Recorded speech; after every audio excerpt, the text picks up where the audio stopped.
The Hollow Kingdom by Claire B. Dungle. Prologue. She'd never screamed before, not when she overturned the rowboat and almost drowned, not when the ivy broke and she crashed into the shrubbery below, not even when Lightfoot bucked her off and she felt her leg break underneath her with an agonizing crunch. She hadn't even known that she could. Screaming was Lizzie's job, and Lizzie was terribly good at it. But now she screamed, long and loud, with all her breath. "My dear," came a mild voice from beneath the black hood, "do you mind? You're hurting my ears. And I'm surprised at you. You've always been so brave." She hushed up then, her pride roused, and instead put all her efforts into breaking free, thrashing and writhing in the grip of the black-cloaked figure. It did no good. He carried her steadily and unhurriedly through the deep evening gloom of the woods, and she could see as she twisted about that those others, those bizarre things, were still around them, following.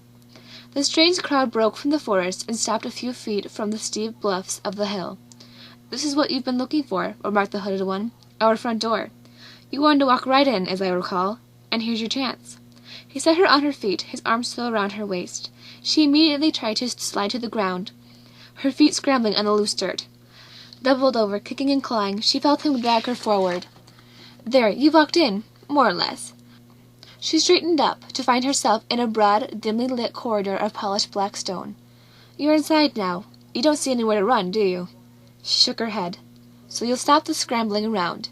You shouldn't have come looking for us, my dear, if you didn't want to find us." The tall figure released her and unfastened his cloak, stepping back a pace to study her gravely. She stared at him, open-mouthed, unable to look away.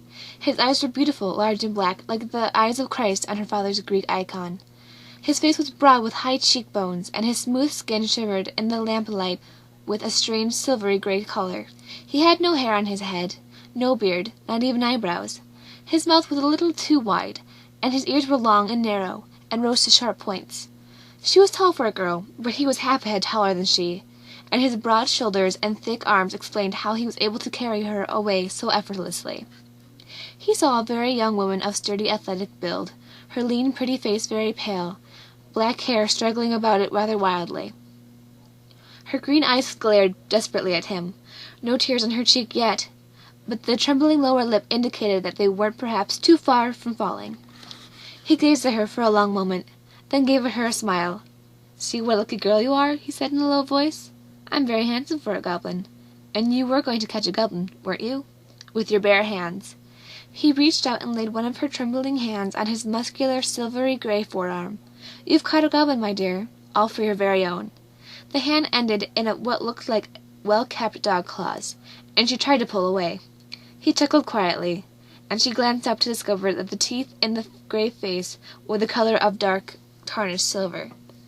"Where's your spirit of adventure gone?" he said encouragingly. "You wanted a goblin, remember?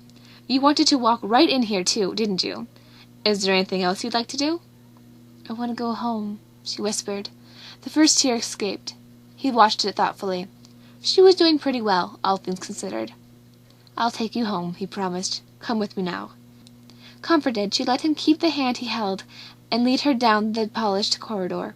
He came to the broad high iron door, which swung open as they approached, and then clamped shut behind them. She stopped and looked around in startled wonder. "Here you are, my dear," he said quietly, "my kingdom. And your home.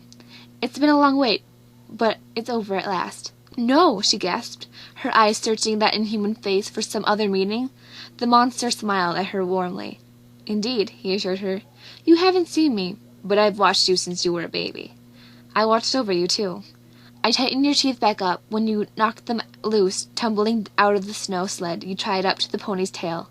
I fixed your knee after you fell from the ivy when you were 8, and I healed your leg the night you broke it, getting thrown from the horse." His smile brightened. "I was glad the doctor didn't know about that, though. 8 weeks' rest was something we all needed at that point." She stared at him in bewilderment.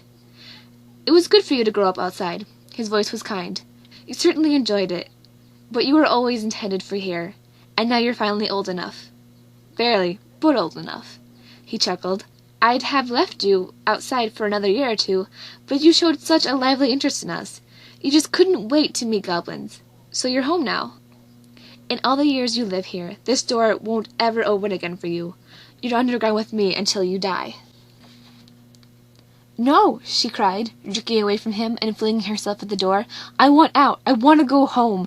She pounded on the iron with fists and forearms. She kicked the door and threw herself against it. The goblin watched all of this with a fond forbearance, but when she tried to claw the door open, he intervened. Now, he said gently, capturing her wrists and surveying her bruised hands. "Let's not break off all those pretty nails, my dear.